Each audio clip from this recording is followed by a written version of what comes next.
नमस्कार, जय श्री राधे, हर हर महादेव, जय जय शिव शंभू। आप सभी का स्वागत है, सादर वंदन, सादर अभिनंदन आप सभी का एस्ट्रो फॉर लाइफ के इस दिव्य मंच पर। आप देख रहे हैं हमारा एस्ट्रो फॉर लाइफ का यूट्यूब चैनल, फेसबुक पेज और साथ ही साथ इंस्टाग्राम पेज। आप सभी के सम्मुख लेकर आए हैं मंगल के गोचर का यह वीडियो, और इस वीडियो में चर्चा होगी मकर राशि मकर लग्न वालों के लिए। जब लग्न और राशि कहते हैं तो थोड़ा सा आप लोग भ्रमित हो जाते हैं। राशि का अब अभिप्राय क्या है? चंद्रमा जिस राशि में विराजमान हो, जिस घर में विराजमान हो लग्न चार्ट में, वही राशि आ जाती है। और राशि लग्न क्या है? राशि लग्न है कि चंद्र राशि के अनुसार चंद्रमा का चक्र, मतलब जिसमें चंद्रमा बैठा हुआ है जिस घर में, उसको लग्न मान करके उस घर को अगर गणना की जाए तो वह होता है चंद्र राशि, यानी कि राशि लग्न। तो भ्रमित मत हुआ करिए, दोनों से देखिए, कोई दिक्कत नहीं है आपके लिए। और हाँ, जरूरी सूचना, अगर आप हमसे मिलना चाहते हैं तो लखनऊ में 20, 21, 22, अहमदाबाद में आपके लिए अक्टूबर में मुलाकात हो जाएगी, डेट चल रही है ऊपर, और मुंबई में दिसंबर में हम उपलब्ध रहेंगे। तो इन तीनों जगहों के लिए तिथियां ओपन हो चुकी हैं, डेट्स ओपन है। इन्हीं डेट्स के लिए सिर्फ अपॉइंटमेंट्स लिए जाएंगे। दिए गए कॉल पर व्हाट्सएप या फिर दिए गए नंबर पर कॉल या व्हाट्सएप करके आप जानकारी ले सकते हैं और अपना समय भी बुक करा सकते हैं। जो भी लोग एक से ज्यादा कुंडली विश्लेषण के लिए समय लेंगे उनको कुछ उचित जो डिस्काउंट होगा वह प्राप्त होगा, और ज्यादा से ज्यादा आप जल्दी से जल्दी करके अपना समय बुक करा लें। आइए अब चर्चा करते हैं मकर राशि मकर लग्न वालों के लिए कैसा होगा यह गोचर, किस प्रकार से प्रभावित कर रहा है, किस रूप में मंगल का यह गोचर शनि की राशि, प्रिय राशि को प्रभावित कर रहा है। शनि मंगल का वैसे भी मित्रवत संबंध नहीं होता, आप सभी जानते हैं। मकर राशि वालों के लिए मंगल का यह गोचर 18 अगस्त से होने वाला गोचर 3 अक्टूबर तक कन्या राशि में विराजमान रहेंगे। और इसी पर हमारी चर्चा होगी कि मकर राशि वालों के लिए, मकर राशि और लग्न के लिए कैसा यह प्रभावित होने वाला है, फलीभूत होने वाले हैं। सबसे पहले नजर डालते हैं इस गोचर पर। यह गोचर अगर आप ध्यान से देखेंगे, इस गोचर को अगर आप देखते हैं तो यह गोचर जो है मकर राशि मकर लग्न वालों के लिए नवम भाव में हो रहा है, यानी कि अष्टम भाव से निकल करके, 8th हाउस से निकल करके और नवम भाव में यह आ रहे हैं। अगर आप ध्यान से देखेंगे तो 6 नंबर है, नवम भाव है मकर राशि के लिए। यहां पर नवम भाव में भाग्य स्थान पर यह गोचर कर रहे हैं। भाग्य स्थान पर गोचर करते हुए इनकी जो दृष्टियां हैं, वह पहली जो दृष्टि है यानी चतुर्थ दृष्टि जो पड़ रही है वह मकर राशि के लिए द्वादश भाव पर पड़ रही है, और दूसरी दो दृष्टि है यानी सप्तम दृष्टि जो है वह इनके पराक्रम भाव को देख रहे हैं मंगल देवता, और अष्टम दृष्टि जो है इनके चतुर्थ भाव पर निगाहें डाल रहे हैं मंगल देव। मंगल देवता को पराक्रम का, ब्लड के कारक का, खून का, यानी कि आपके अंदर ऊर्जा का, पुरुषार्थ का कारक कहा जाता है, शक्ति का कारक कहा जाता है। और सेनापति की भूमिका में रहते हैं ग्रहों के।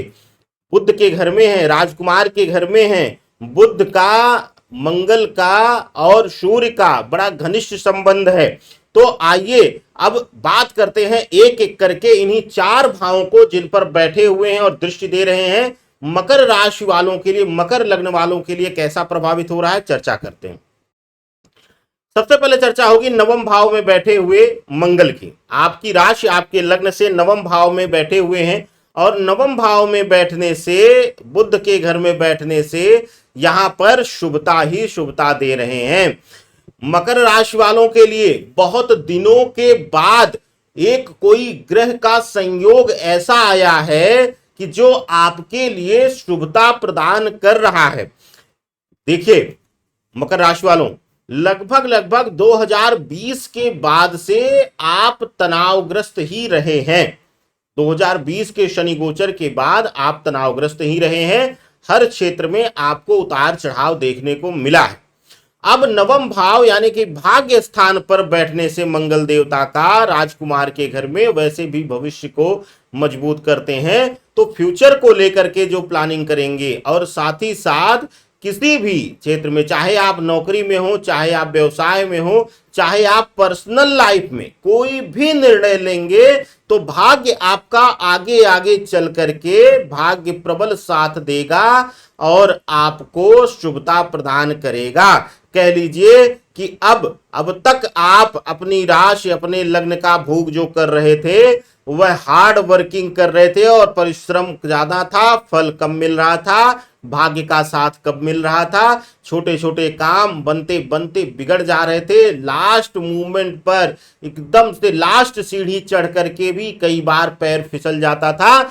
तो अब इस गोचर काल में 18 अगस्त से लेकर के 3 अक्टूबर तक आपके लिए सुखद परिणाम मिलने वाले हैं, शुभता भरे परिणाम मिलेंगे, भाग्य आपका प्रबल रहेगा, भाग्य आपका साथ देगा, आपके अंदर आत्मशक्ति विकसित होगी, अद्भुत आपके अंदर कॉन्फिडेंस आएगा और हर कार्य को पूर्ण करने की जो लहक है, जो क्षमता है वह विकसित होगी। किसी भी कार्य को इस गोचर काल में आप मना नहीं करेंगे, या अब तक खास करके जो भावना आती थी कि मैं कर पाऊंगा भी कि नहीं, अब अपने आप से नहीं आता होगा, तब भी स्वतः 4 लोगों के सामने आप बोल देंगे चौड़ा होकर कि जी मैं कर लूंगा, गर्व से कर लूंगा, और निपटा भी ले जाएंगे, आप पूर्ण भी कर ले जाएंगे कार्य, क्योंकि भाग्य का प्रबल साथ इस समय आपको मिल रहा है।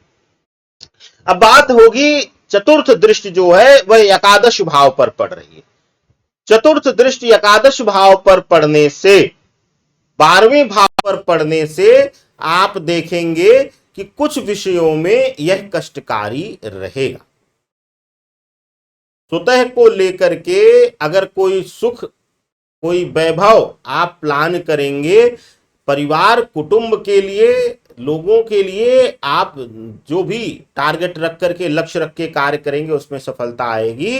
लेकिन चतुर्थ दृष्टि जो है वह द्वादश भाव पर पड़ने की वजह से कुछ क्रोध की सीमा में आकर के, क्रोध की सीमा से बाहर जाकर के कुछ ऐसी गलतियां कर जाएंगे जो आपके आने वाले जीवन के अंतिम समयों में बड़ा कष्टकारी निर्णय साबित होगा, या भविष्य में आने वाले कुछ ऐसे निर्णय आप रहेंगे आपके इस गोचर काल में कि जो कि आपको पीड़ा देंगे। अब बात होगी पराक्रम भाव पर पड़ने वाली दृष्टि जो है वह सप्तम दृष्टि, तृतीय भाव पर सप्तम दृष्टि आपकी पड़ रही है।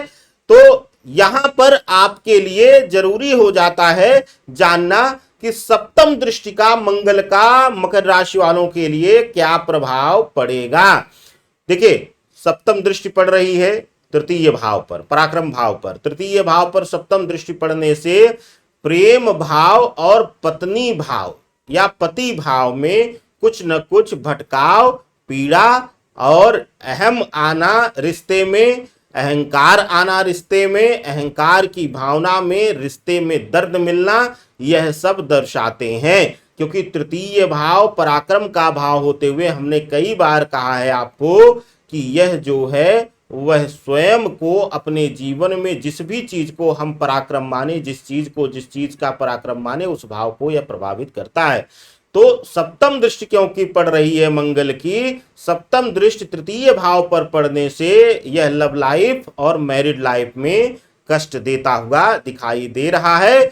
लेकिन इसके साथ ही आपके जो सामाजिक जीवन है, राजनीतिक जीवन है, उसमें प्रबल शुभता दे रहा है। आपकी शक्तियां, आपका प्रभाव, आपका प्रभुत्व बढ़ता हुआ दिखाई दे रहा है। और हाँ, अगर आप विदेश इत्यादि के लिए भी इस बीच प्रयास करते हैं, चाहे वह घूमने फिरने के लिए, चाहे वह आप रोजगार के लिए, तो आपको सफलता मिलती हुई दिखाई दे रही है।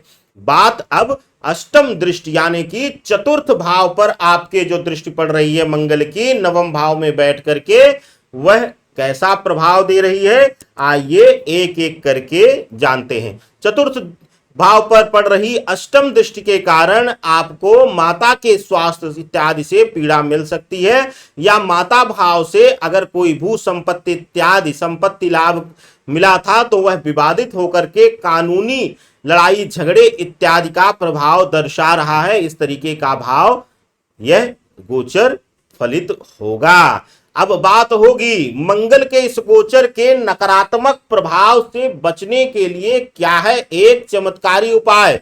क्या करना है आपको, देखिए किसी भी प्रकार की पीड़ा अगर मिल रही है, मंगल शनि की स्वास्थ्य पीड़ा, खास करके दुर्घटना हो रही है, चोट लग रही है, अक्सर ब्लड निकल जाता है, किचन में काम करते करते गृहिणियों को कट लग जाता है, अगर आपकी मकर राशि मकर लग्न है तो यह उपाय कर लीजिए। क्या करना है आपको, 7 काली इलायची ले लेना है। 7 काली इलायची लेकर के संध्या बेला में अपने सर से उबारिएगा और ले जाकर के कहीं पर पीपल या कोई भी वृक्ष हो पुराना, वहां पर उसकी जड़ में डाल दीजिएगा और प्रणाम करके वहां से निकल जाइएगा। यह क्रिया सोमवार और शनिवार की तिथि में करिएगा। लगातार 7 सोमवार या 7 शनिवार कर दीजिएगा, अक्षय वरदान आपके हाथ लग जाएगा। ईश्वर आपको प्रसन्नता दे, शुभता दे आपके जीवन में। आप ज्यादा से ज्यादा इस वीडियो को शेयर करिए और अगर नए जुड़े हैं तो चैनल को सब्सक्राइब करना ना भूलिए। सादर वंदन। हर हर महादेव, शिव शंभो।